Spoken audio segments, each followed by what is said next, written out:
6 months of voice complaints, resolved in 4 days. I've been sharing a series of real-world use cases recently. Situations where the right visibility tooling made the difference between months of frustration and a clean, fast resolution. This one is a good example of both. Intermittent problems are the hardest kind to solve. They don't reproduce on demand, they don't show up cleanly in dashboards, and when they cross team boundaries, as they almost always do, they tend to generate a lot of activity without producing much resolution. A managed services firm operating across 12 regions had been living with exactly this kind of problem for the better part of 6 months. Users in certain locations were reporting intermittent voice quality issues on Microsoft Teams calls.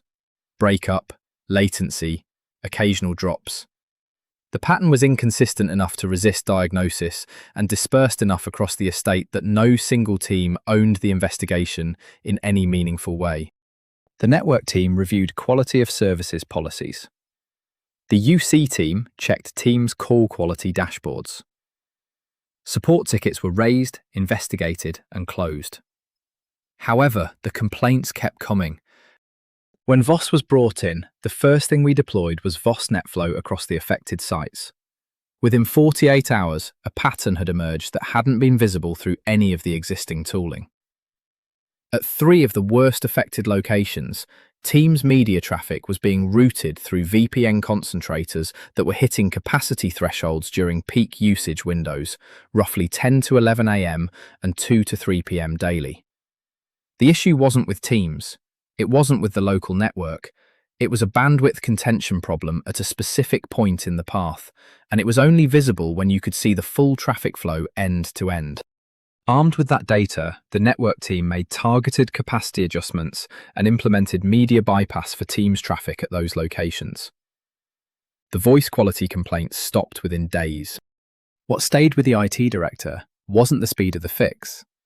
It was the question it raised. The same traffic data that solved this problem in 4 days had theoretically been available for 6 months. What was missing wasn't information. It was the ability to see across the entire path, rather than just the slice each team was responsible for. This is the structural challenge that VOSS NetFlow addresses. In a modern digital workplace environment, a voice call doesn't live in one team's domain. It traverses network infrastructure, VPN concentrators, cloud gateways, and platform-level services, each owned and monitored by different teams with different tooling and different frames of reference. When something goes wrong, every team can check their slice and find it clean. The problem lives in the gaps. NetFlow doesn't replace UC or network tooling. It connects them. By capturing traffic flow data across the full path, not just individual segments, it provides the cross-domain visibility that transforms an unsolvable, intermittent problem into a straightforward root cause analysis. You can see what's actually moving, where it's going, what it's competing with, and when. For organizations managing complex estates where voice quality problems resist diagnosis, that visibility isn't a nice to have. It's the difference between 6 months of open tickets and 4 days to resolution. If you've got voice quality issues that no single team can crack, the answer is probably sitting in the traffic data. We'll help you find it. Just get in touch.